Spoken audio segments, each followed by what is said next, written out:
Izin bertanya Pesta Ari, apakah rumah di bekas makam punya pengaruh buruk bagi penghuninya? Karena ada bekas makam yang sekarang jadi perumahan. Terima kasih. Ya memang di kota-kota besar yang kesulitan lahan, kemudian kuburan ini harus dipindah ya, 3 tulang-tulang ya, tentu saja dipindah, kemudian tanahnya bisa dipakai untuk perumahan atau apa saja. Ya itu bisa terjadi. Dikatakan apakah rumah di bekas makam itu punya pengaruh buruk? Ya macam-macam ya, karena memang ada beberapa unsur-unsur kimia ya yang terjadi di situ.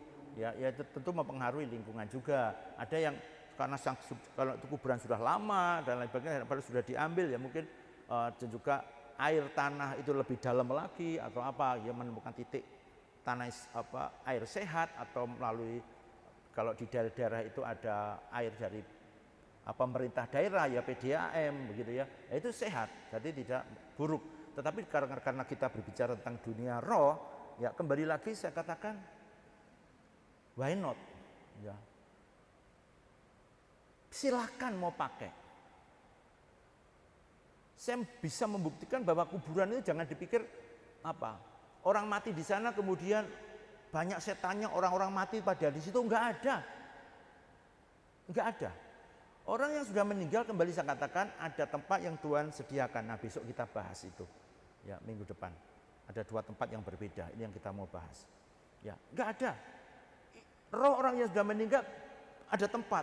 Kalau di sana ya kemudian muncul ya setan-setan ya dimanapun ya seperti itu ada juga ya, karena demikian alam roh ini sangat terbuka ya. Setan bisa di udara, penguasa-penguasa penghulu di udara ya bisa kemana saja begitu, itu biasa. Tetapi bagi kita sekali lagi orang-orang percaya, kenapa takut begitu? Kalau kita takut mereka yang berani, kalau kita berani mereka yang takut ya. Kita harus mempunyai suatu keteguhan hati di dalam Kristus, sehingga kuasa-kuasa itu ya perintahkan saja, tidak boleh masuk dalam rumah kita. Loh, itu benar Bapak Ibu ya, perkataan lidah bibir orang percaya itu dahsyat loh. Ya, saya pernah berkunjung di suatu jemaat, kemudian anaknya teriak-teriak ya dari lantai atas turun karena dia melihat hantu di atas. Hantunya itu sudah diusir. Dia ingat perkataan saya. Katanya Pak Ari itu harus berani, kalau enggak nanti setannya melawan ya. Kalau saya takut setannya akan berani. Dia tanggung dalam nama Yesus, tapi setannya enggak pergi. Setannya malah bilang gini, kenapa aku diusir? Bukan mama, dia bilang, ibumu saja mengatakan aku di sini tidak apa-apa, pokoknya tidak mengganggu. Tidak mengganggu. Betul, dia turun menjumpai mamanya yang ada di bawah. Mama, dia teriak-teriak gitu. Itu di atas ada setan. Mama ngomong apa? Ya biarin. Itu kan kata tetangga-tetangga kita, itu kan fitnah. Ya katanya toko gitu, toko ya bentuk toko, ruko begitu ya, ruko. Itu kan katanya itu tempat kita angker, nyatanya mama di sini bertahun-tahun ya nggak apa-apa. Asal nggak ganggu, biarin di sini. Asal nggak ganggu ya. Perkataan dibiarkan asal nggak ganggu itu ditangkap oleh setan di situ dan dia nggak akan pergi gitu ya. Jadi hati-hati dengan perkataan-perkataan semacam itu. Itu nanti kesaksiannya bisa panjang lebar ya bisa memakan waktu, tapi ini saya singkat saja. Saya ingin mengatakan bahwa orang percaya punya otoritas di dalam nama Tuhan Yesus Kristus. Engkau setan iblis, engkau harus keluar dari rumahku, jangan kembali lagi. Perintahkan di dalam namanya, keluar. Kecuali Bapak Ibu yang tidak sungguh-sungguh di dalam Tuhan ya. Orang yang sungguh-sungguh di dalam Tuhan punya otoritas yang dahsyat ya. Tapi kita yang tidak sungguh-sungguh di dalam Tuhan, diperintahkan setan keluar, setan akan cengengesan ya.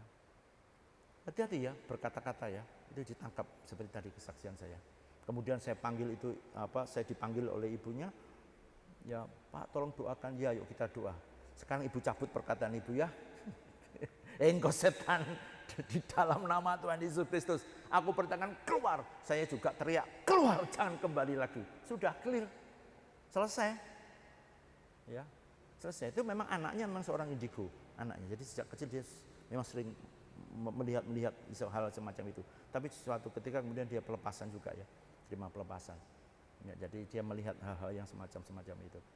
Itu kesaksian yang bisa saya terima. Hati-hati berbicara, ya, dan jangan takut ketika Bapak Ibu berada dimanapun, sekalipun juga di bekas tanah kuburan, dan Bapak Ibu harus tinggal di sana. Yang terpenting adalah apa? Menanglah, ya, dalam kondisi apapun di mana Bapak Ibu tinggal oleh karena Kristus. Itu ya. Baik.